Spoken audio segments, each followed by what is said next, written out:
What's right with you? The question perfectly characterizes the strengths approach. Hi, my name is Keith Hall and I serve as the director of the Noel Academy for Strengths-Based Leadership and Education here at Azusa Pacific. And we're so enthused that you're watching this video to acquire just a quick overview about the strengths approach. Now, some of you may be curious, what is this strengths approach all about? Well, I will say this, it is very countercultural.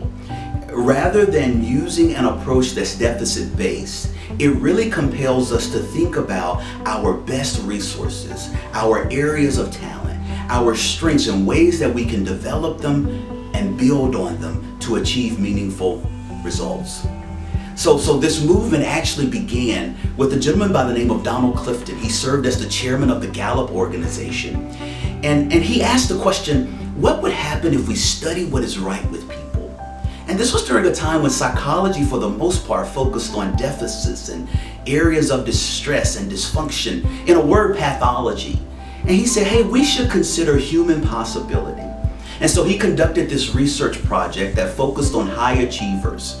He conducted over 250,000 interviews with the help of the Gallup organization.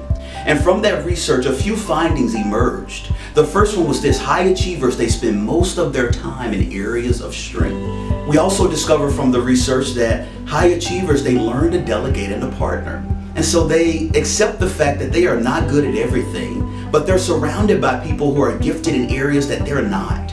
And that's a perfect opportunity to cultivate partnerships. The next finding was this: that high achievers, they spend most of their time on strengths and using their strengths to overcome obstacles and apply them in new situations. From this research, the strengths movement really gained traction. And actually the Clifton Strengths Finder, the tool, was developed. So again, we pose to you, what's right with you?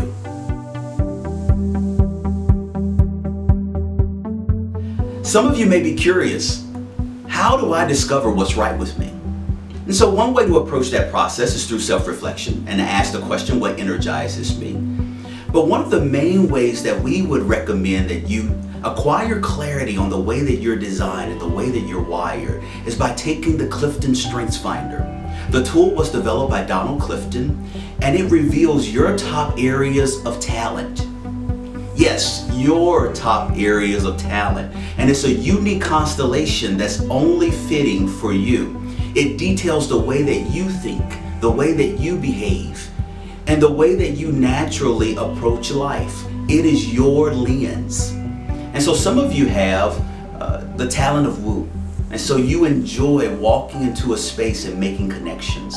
The term woo actually stands for winning others over. Others of you may have the talent of responsibility. And so you take psychological ownership of whatever's been delegated or tasked for you to do. Others of you may have the signature theme of empathy. And so it's very natural for you to be understanding and to have this empathic capacity. The bottom line is this: it doesn't matter which themes are in your top 5. They're all good. And the emphasis should really be on the approach. I think the beauty of the Clifton Strengths Finder is that it provides this common language, but most importantly, it creates space for us to consider the strengths perspective, seeing the potential and possibility in people and situations.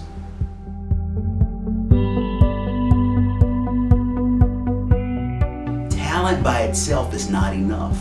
Talent needs to be coupled with intentional effort and developed into strengths. And strengths translate to results.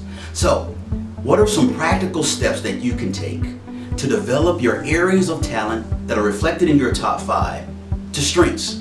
Step 1 starts with assessment. So you need to take the Clifton Strengths Finder tool immediately, like yesterday. Take the Clifton Strengths Finder and discover your top 5 signature themes. Number 2 is affirmation. So after you discover what your top 5 themes, I would encourage you to print out the results report and have someone who knows you very well, maybe a family member, maybe a friend, maybe a sibling, and have them read over the results and ask them, do you feel like these words and descriptions characterize the way that I think and who I am. The last step is all about application. And so think about ways that you can strategically put these top 5 themes into practice. Academically, relationally, and even professionally. So we encourage you today to take the Clifton Strengths Finder, discover your top 5, and allow the Strengths Quest journey to begin.